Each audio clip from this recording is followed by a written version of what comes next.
So the next plant I wanted to talk about is actually, you taught me this. It's the Wisconsin State Flower. Violet. The one you have on your shirt?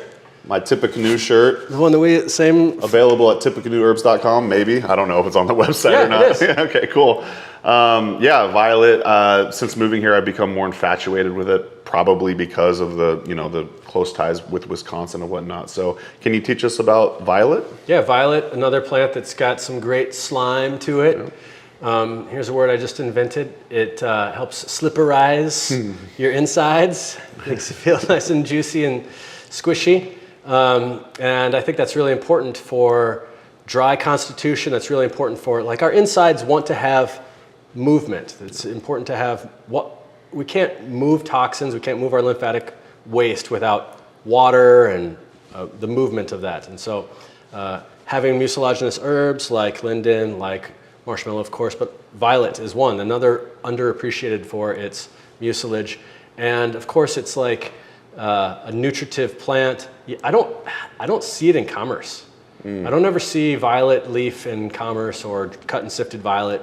And so to me, it's like one of these plants that, like, we got to get it when we got to harvest it when it's here. And it's actually here very often in the year. It's the type of plant that grows on lawns, so you can mow it down and is like, that sucked, but I'll just grow back. Right. And so it has the same approach. If you like find a stand of it in the wild or something like that, you can cut it down, take the leaves and come back in a little bit and take some more and take some more and harvest some more. And so it's a plant that's abundant. It likes to give. I feel like it has that same energetic quality within the body too. It's very supportive. It's nutritional.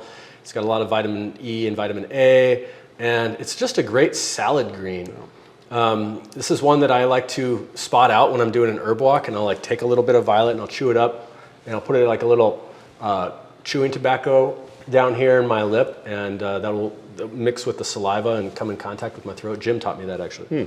And Jim likes his chewing herbs. Yeah, I like to chew them too. I really like, I think it's great to just sample little bits from your bioregion, because sometimes you'll find a violet and it's like really bitter. And sometimes you'll find it and it's really astringent. And sometimes you'll find it and it's really sweet and mucilaginous.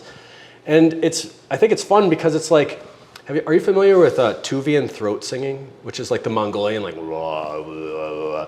So these songs are depicting like the landscape. There's like, they go up and they go down in scale. And so it's like this whole song is trying to tell you from like what the trail is like from point A to point B. Wow.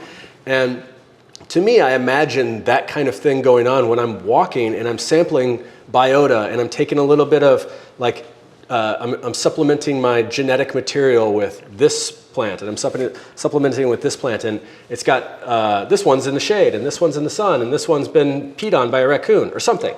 And now I have this like big, huge, like symphonic double vocal cord song going on in my mind or in my heart with the experience of sampling herbs. And so violet is one of those because it's just all over the ground.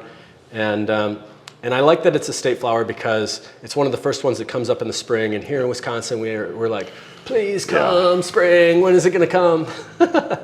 And so when you see the violet, it's like the nail in the coffin for winter. It's like, nope, I know it might snow again, but you're toast, buddy. It's like, the winter's like hanging on the edge, and it's like the bad guy. You're like, and it's just like, falls down. That's what the violet flower appears like in my mind. That's hilarious. Yeah, I mean, I didn't actually experience the Wisconsin winter yet, but we will this year, and I'm sure I'm going to be stoked when I see that. But yeah, we did see tons of violet when we came back to Wisconsin. It was just everywhere, and I feel like they're actually bigger and more. Is the word conspicuous? I don't know. Like they're just, the flowers are bigger and than what I'm used to in Eugene, Oregon. So yeah, what a delightful little plant. Love that. I want to start learning how to use it more in daily life and whatnot. So violet was our herb of the week in the Taurus lessons. Yeah. And it's because violet has a strong relationship with like the taurian parts of the body, the mandible, the throat. It's really helpful for the lymphatic glands that are in here too. And I also really like that there's just like it's a green language. It's not like etymologically case-worthy, but in the green language, the name viola, which is the botanical name for the violet, is the same name for this instrument that we put in that region, and the violin or the viola is something that's supposed to mimic the voice. It's like I guess if people sound like that when they invented it, but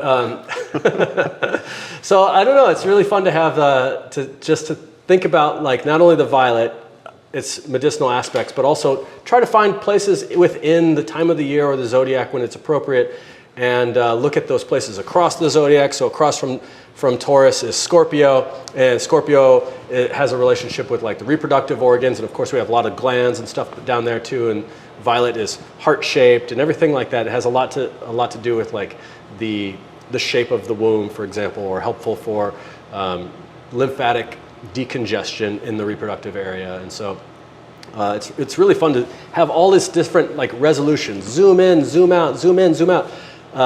All the way to the stars, all the way down to the ground, all the way to the flower, to my personal experience, to your personal experience, and have this great perspective on it in that way. You do have a great perspective on it, along with lots of the other plants, and that's what you're going to get from Herb of the Week. I don't want it to sound like an infomercial for Herb of the Week, but I just like you provide so much value, and I love talking to you about plants because, yeah, you really do show, you love etymology, you know, like you love, like I like how you tied in the violin to the word viola and everything like that. I've never heard that before, but yeah, you always trip me out, Kyle. I love it.